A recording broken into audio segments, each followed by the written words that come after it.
Hey guys, it's Daniel with another perspective video. So today, it took a year, but mainstream media has finally decided that, hey, you know what? These Tara Reade allegations, these other half dozen women, probably have to address it.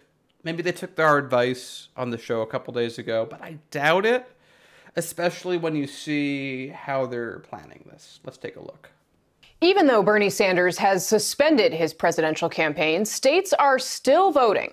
Late last night, NBC News projected apparent nominee Joe Biden the winner of the Alaska primary. Whoa, whoa, whoa. This is a video on how Joe Biden and women, and this is how we start it? Are they trying to go with a, hey, don't worry about these things that he does that we've said are really, really terrible, that you shouldn't be doing. Just focus on him winning Alaska. It was scheduled to be held 1 week earlier, but concerns over coronavirus pushed the party to accept mail-in votes exclusively. And as Biden turns his attention to the November election, tonight we have new reporting. What do you mean new claims? We've been covering this, other progressive media, a whole bunch of people, hell, even Fox News has been covering this for quite a bit of time. What you really mean to say is, now that the liberal mainstream media is covering it, they determine year zero, so when you guys cover it, it's new, because you think you have that much power. But in reality, these allegations are over a year old, and they involve multiple women, and you have not talked about it. Just look at the reporting that Crystal Ball did on The Hill earlier today with how they have edited and hidden their story as well. Reminds you about every other sexual assault story that they've hidden. Remember when it used to be a year ago? Brett Kavanaugh, blah, blah, blah, terrible, terrible, believe all women. Donald Trump, blah, blah, blah, terrible, terrible, believe all women. But now that it's Joe Biden, what does MSNBC have to say about it? We have new reporting about a claim of sexual assault against Joe Biden from when he served in the U.S. Senate in the 90s. And tonight his campaign is strongly denying that claim, calling it untrue. NBC's Mike Memoli and Ali Vitale join us live with their latest reporting. Mike, let me start with you, and let's start from a broad lens as we then narrow in on the new reporting that you guys have been doing here. It's been quite a week for Joe Biden. I want to take a moment and digest that, with Bernie Sanders deciding to step back, a much different sort of landscape for him than the one Hillary Clinton faced in 2016. But he also has a number of challenges ahead of him, including this, a president who's on TV day in and day out.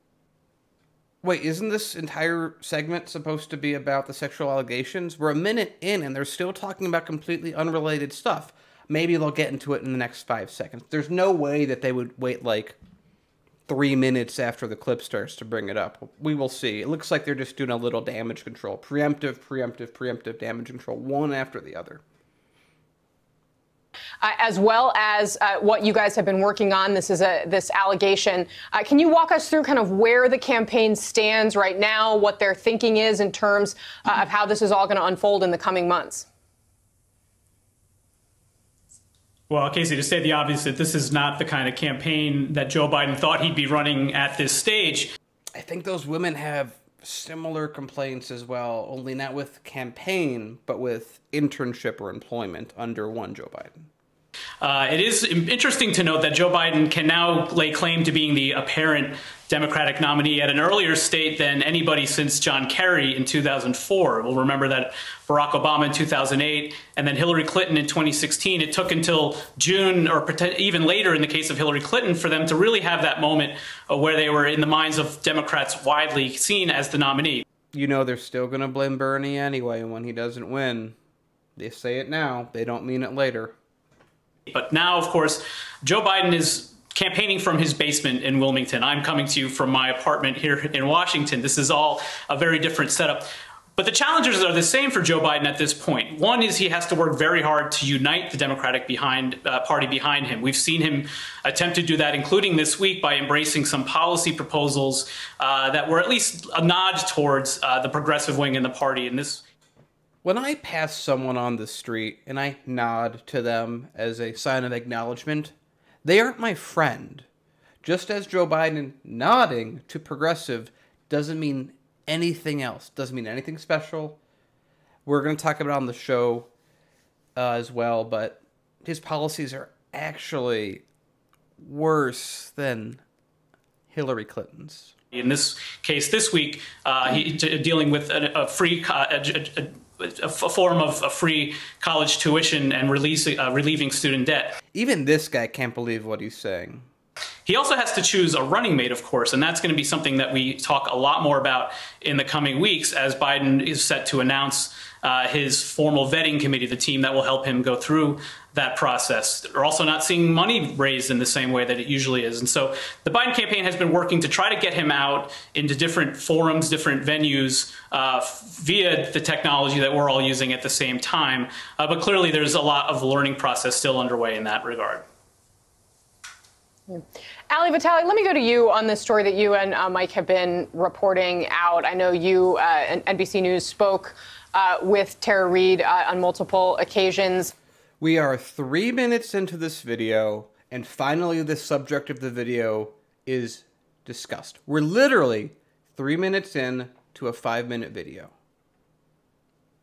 Yeah, it's that bad. But again, it's NBC. What do we think is going to happen? By the way, it's also a little contradictory to say that you have new reporting that's never been seen on this issue, at the same time said you've interviewed her a bunch in the past. You kind of have to pick one. What did you learn from her, and how is the Biden campaign handling this in this moment?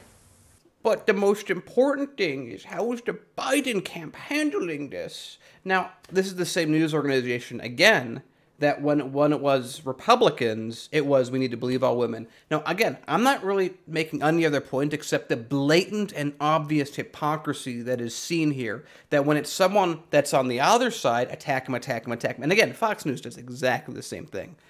But when it's someone on your side, oh, there needs more evidence, we need a thing over here, we need a thing over here. It's amazing how the people that accuse Brett Kavanaugh of being a sexual assaulter are the same people that use the arguments that people that defended Brett Kavanaugh used so quickly. It's like they have no real integrity to begin with, and it's really just my side good, your side bad.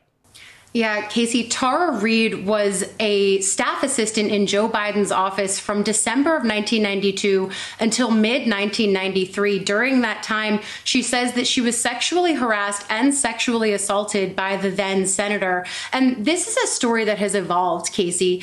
Evolved is a very nice way of subtly inferring that someone's lying when it comes to cases like this. How do I know? That's what Fox News did. In April of 2019, Reade came forward saying that she had been inappropriately touched by Biden. At the time, she was one of several women who came forward with similar allegations. And you'll remember Biden, who he calls himself a tactile politician, he said that he would be more mindful of personal space at the time. Then last month, Reade came forward with a sexual assault allegation. In a podcast interview, she said that she had been sexually assaulted by then Senator Biden in a corridor of the Capitol Hill complex in the spring of 1993 when she brought him a gym bag. NBC News has spoken with Reade multiple times since she made those allegations. So pick one. You have to pick one. You can't pick both. At the very beginning, you said brand new allegations. And now twice you've said they're recurring allegations you've known about for a while that other women have been involved in. Pick one. Be consistent. That's all I ask. We've also spoken with 5 people with whom Reade says she told varying degrees of detail about this story over time. 3 of them on the record deny knowing or remembering those conversations with her, but 2 of her friends tell me that they remember her telling them about these incidents, one at the time, another says that Reade told her in the mid-2000s. And look, Biden's campaign for their part is saying the alleged assault, quote, absolutely did not happen. Of course they don't think it happened. Biden can't remember a damn thing. Reading a little bit more of a statement that we have from Kate Bedingfield, they say he firmly believes that women have a right to be heard and heard respectfully. Such claims should also be diligently reviewed by an independent press. What is clear about this claim, they say, it is untrue. And Casey, the most recent action that Reade took is going and filing a police report here in D.C. with D.C. Metro Police. She did that on Thursday night. She said that it was for an assault that happened sometime in the spring of 1993. But I would point out that those claims are obviously past the time that they can be prosecuted. The statute of limitations is up on that. And it also is illegal to falsify police reports. Here it is, another little subtle jab. Hey, you know, it's illegal to put false testimony in. I mean, I hope she doesn't have to worry about that. Yup. What are they saying? Are they saying it another way that I'm not getting? Am I reading this? Let me know in the comments. Am I reading that incorrectly? But it seems like now you've twice thrown in these little, like, don't worry about it. Whistle words. Ooh, weasel words. Here you go. Also is illegal to falsify police reports. That's what we know at this point, Casey. All right. Well, I think it's also important that we underscore that the current sitting president has also faced multiple accusations that he denies. What does that even mean? What does bringing Trump into this do anything except to create a whataboutism? That's all they did. It's like, well, you know, these things might be true about Biden, but if you're thinking of flipping sides, that guy also has the same number of allegations that he's denied. This is the problem with the consistency of mainstream media. It's like when you bake a cake, but it's full of little pockets of flour. When it's Trump, then, oh yeah, those allegations are clear-cut. We got to believe all women. And again, I'm not saying that that shouldn't be the standard, but I'm saying that there's no standard. That when it's the person they don't like, oh my God, we got to believe all women, oh my God, me too, get involved, oh my God, time's up, put some stuff up there. When it's one of our guys, oh, we have to wait, I mean, we've talked to these people, it's a brand new thing, we don't know, it's an evolving thing, you know, it's different, that guy has stuff too, I mean, we need more evidence, I mean, it's past the statute of limitations, blah, blah, blah, blah, blah. This is my issue. Pick a stance that you are consistent with. MSNBC. We know they won't, because that's not what they're about. But it's what I try to hold myself to. My standard is take allegations seriously, but don't jump to conclusions. Well, I think it's also important that we underscore that the current sitting president has also faced multiple accusations that he denies. Mike Memoli and Ali Vitale, thank you both for your reporting tonight. And there you have it. After a year of no coverage, after a year of just sitting on this, after the year of all the other mainstream media outlets, the New York Times sit on these stories, what do? They wait until Bernie Sanders is out of the race and then drop it on Easter. Now, we were joking about it on the show how it's like, oh, they should just do exactly what we're saying, but we were being so cynical about it. Like, would they do it? Probably. And they did. It's disgusting. Here we have a number of allegations that have way more credibility in terms of pieces connected than Christine Blasey Ford, and very different reactions. Very different reactions. It's almost as if they're just playing politics. They don't give a shit about the women at all. They don't care that these women have been assaulted. They don't care about any of that stuff, just the same way that these news organizations didn't care about the women their own anchors assaulted and abused. This is a power play that we're watching them trying to fuse. Well, I shouldn't say a power play. It's a woman coming forward with an accusation that she has corroborated many years in the past that has way more connected pieces than many of the people that have accused Trump. And yet, this is the one that we shouldn't believe. New York Times said as much, literally saying that, hey, Biden has no issues, don't believe this story. This is the hypocrisy of the press. This is what we have to fight against. This is what we have to call out, not support. Women need to be believed, but consistently. Women need to be believed consistently, not whenever it helps you politically. That's disgusting. Women make a claim gets heard, claim gets addressed with resources, not just some cop saying, I don't believe you. We have to care about this. So many women get assaulted and we do nothing. There's so many videos you can watch yourself. Just type in Joe Biden creepy compilation. It's more than Trump does. I mean, the only stuff that's been like really weird directly that we've actually seen with our own eyes with Trump is his daughter sitting on his lap, which is a whole different level of creepy. But Trump doesn't have the same number of compilations of like appearing to flick a senator's preteen daughter's nipples, or really being creepy with a variety of girls of various ages, mainly very young. There's always that picture of that biker's wife that's sitting next to him. There's a lot.